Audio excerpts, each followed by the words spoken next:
Today we're going to talk about something that's super irritating for a lot of people, and that is the individual, the child, and this is irritating for the child potentially too, and the individual engaging in this activity, and then those people around them.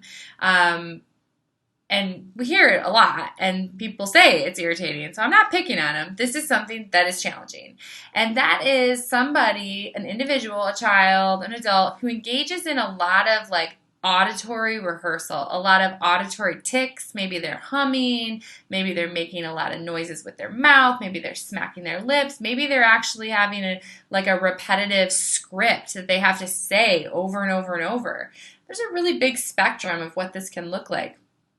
Maybe I've had a child who had to meow like a cat constantly, and when he would get stressed, he'd meow more, which we know why.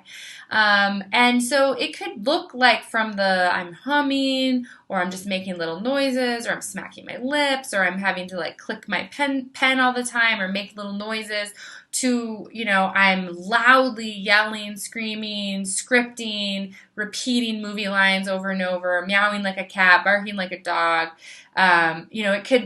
It's really similar things on the same spectrum here. And so we have to understand what the heck's going on there. What are we seeing? What does it tell us about what is that a window? How is that a window into the brain of this individual?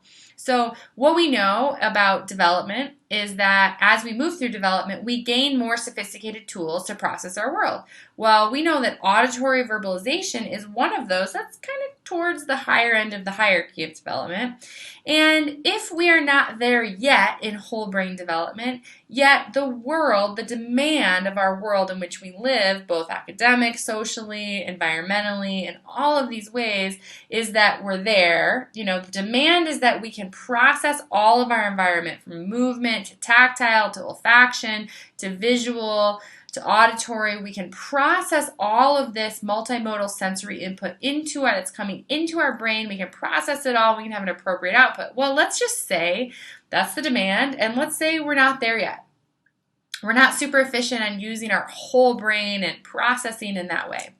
Well, demand is there, and when the demand is really high, meaning the environment is really stressful, more stressful, in each of these scenarios, each of these people will have a different threshold for that. The ability to take all of this in without having that kind of overflow or tipping point. Well, if we're not there yet, but one of our primary tools of processing is auditory verbal, we're almost there, but we're not there yet. But one of the primary tools I use to process my world is auditory noises, verbalization, me making noises. What's going to happen is when the stress or the demand is too great, I'm going to reduce the complexity of my world to this thing, to this system that I can process better. I can more efficiently process, and not only that, I want to control it because I don't process it super well with other people or unpredictable auditory input.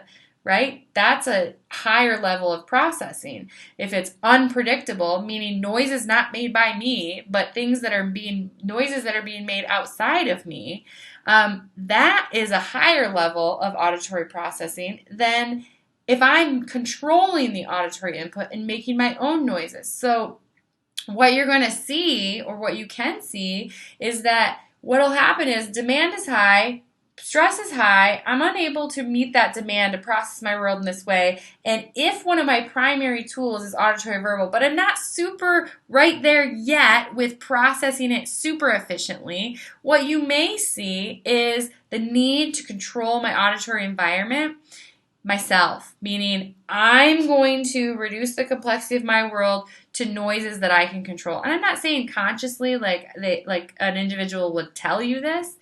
Maybe some people would. It depends on where they are and where they are in development and awareness. But what you'll find is maybe this is I'm going to hum. Stress is higher. I'm going to notice that you're going to see more of this deflective behavior, need to reduce the complexity, and I'm going to hum. You're going to see the cat noises increase. I'm going to see the scripting increase. So seeing that deflection, the need to reduce the processing of the world decrease into this script or this noise or this tic, this auditory environment, this auditory stimulus created by themselves, that's a window into a brain of an individual that is heightened stress. So what you'll find is individuals that do that, you'll see an increase in times of stress. So that can be your window into they're stressed right now. They're more stressed. They're having trouble processing their world. That's a really good window into the brain. This can also look like somebody who's just a little more sophisticated, a little more efficient at processing auditory input. Somebody who is okay with auditory input that's outside of self. They may actually really love putting headphones on and listening to music. Again, they're still controlling it because they're picking the music, right? But they do better when the times of stress. They do better when they listen to the music or listen to music in their car, or they become hyperverbal. They talk a lot. In times of stress, I have to really talk things through. That's a window into a person that needs to control and process through their auditory environment because they're not there yet. They're unable, and this can be a moving target, they're unable to meet the needs or meet the demand of the world, so they reduce the complexity of that into this auditory world. You know, we see that in other examples in the movement world, and you may see some of these mixed. Most likely, it's not just one or the other. But this is an example of what you may see in the auditory environment. Same thing with an individual, a child, let's say, or adult who, you know, is really loud. They create a lot of auditory noise. They create a lot of noise in their world. They're loud. They maybe have loud tics, they make a lot of noises, they have to talk a lot, they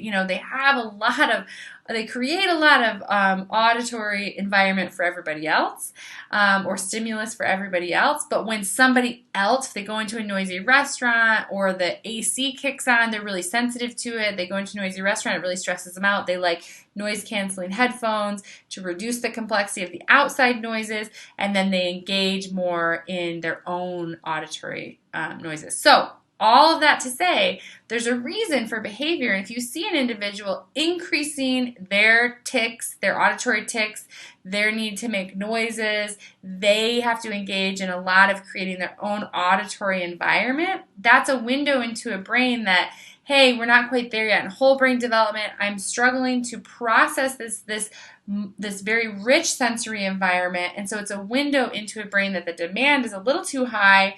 And again, you can watch this ebb and flow. So use it as a window into the brain of how this individual is doing and understand it. And then you can create some strategies for advocating for them on a parenting and mentoring and even practitioner side while we're working on getting them more efficient so that they can process their world in a more and meet the demand of the sensory rich environment we live in.